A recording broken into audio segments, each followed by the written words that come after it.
રાજકોટમાંથી કે જ્યાં ગિરનારના અંબાજી મંદિરના વિવાદને સાધુ સંતોના વિખવાદ બાદ રાજકીય રંગ લાગ્યો છે। રાજકોટના ભાજપના નેતા ગિરીશ કોટેચાએ મહેશગીરીને ફેંક્યો ખુલ્લો પડકાર।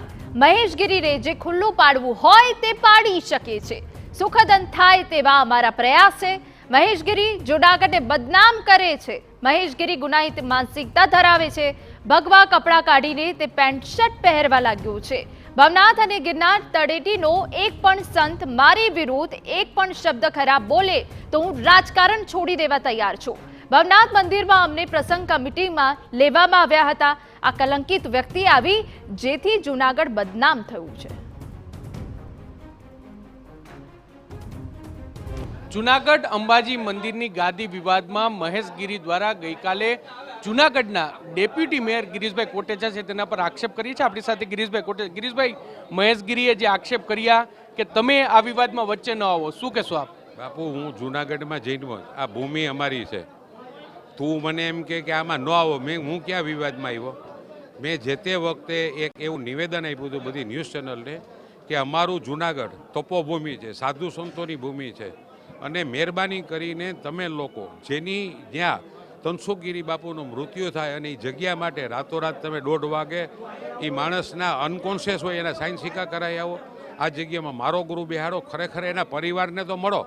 આ મેં નિવેદન આપ્યું, એનાથી એને ભાઈને ઝાટકા લાગ્યા છે, તો મને એનાથી કંઈ ફેર પડતો પણ નથી, કારણ કે એનો ઇતિહાસ એવો છે કે એ કમંડલ કુંડની અંદર જ્યારે અમૃતગીરી બાપુ હતા ત્યારે એના એ ચેલા તરીકે આવ્યો, પછી શ્રી રવિશંકરના ટચમાં આવ્યો, અહીંથી દિલ્હી ગયો, દિલ્હી જઈને અહીંથી ભગવા કપડીને પહેરીને દિલ્હી ગયો, અને દિલ્હીથી પાછો આવ્યો, પાછા ભગવા કપડાં પહેર્યા, ત્યાં વચમાં 5 વર્ષ મોજ મજા કરી, પેન્ટ શૂટ પહેરવા માંડ્યો, શર્ટ ટી શર્ટ પહેરવા માંડ્યો। તું સંત ખેનો કહેવા? તે જગ્યાનો ભૂતનાથમાં તું કેમ આવ્યો? 2 વર્ષમાં કોણે તને લઈ આવ્યો? તું તનસુખગીરી બાપુના મૃત્યુ પછી જગ્યામાં આગલે દિવસે લખાઈ આવ, તો આને સંત એને બીજું એ મારા માટે શું બોલે બાપુ? હું આજે પણ ચેલેન્જ ફેંકું છું કે ગિરનાર દરવાજાથી ને જેટલા પણ 100 મંદિર છે એમાં એક પણ સાધુ સંત મારા વિશે કંઈ બોલે એવું લઈ આવ।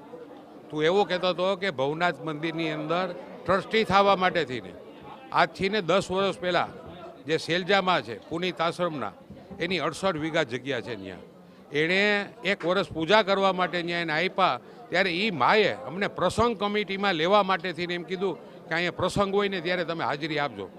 હાવ ખોટો માણસ છે। એને એવું કીધું ગિરીશભાઈ કે હું ગિરીશભાઈના ચિઠ્ઠા ખોલીશ, શું કહેશો આપણે? બાપુ, એનાથી તેવડો એવા ચિઠ્ઠા ખોલી નાખે, તારા ચિઠ્ઠા આખા દેશમાં ખુલી ગયા, તને મા અંબાની હાઈ લાગી જવાની છે। તું જગ્યા હડપવાનો શોખીન છો ને, ક્રિમિનલ માણસ છો ને તું, તે ક્યાં શું કર્યું છે? તે ગીર ગઢડામાં જે માનું શંકરનું મંદિર હતું ત્યાંથી તને કાઢીને મૂક્યો છે, તું ભૂતનાથ મંદિરમાં કઈ રીતે આવી ગયો? તે જે અમૃતગીરી બાપુને આખો દેશ માનતો એવા સાધુનું શિષ્ય થઈને તે રાણપુરની જગ્યા કબજે કરી લીધી, હજી તારે હટકેશ્વર હોસ્પિટલ કબજે કરી લેવી છે, તારે હજી મા અંબાની જગ્યા કબજે, અને તારાથી જે તેવડ હોય ને એવા ચિઠ્ઠા ખોલ, તારા ચિઠ્ઠા પૂરેપૂરા ખોલી ગયા। તું વિવાદનો અંત શું હોઈ શકે? શું માનું? વિવાદનો અંદર સરકાર જ લઈ આવશે, કારણ કે આ 5 4 આઈએસ ઓફિસરો ઉપર એણે આક્ષેપ કર્યા, એણે અમિતભાઈ શાહ ઉપર પણ એમ કે હરિગીરીને ભવનાથનો કબજો આપવા માટે એક મોટા ભાજપના નેતાને 5 કરોડ રૂપિયા આપવામાં આવ્યા છે। આ તો દૂધનો દૂધ, પાણીનું પાણી એની મેળે થઈ જાય, 110% થાય।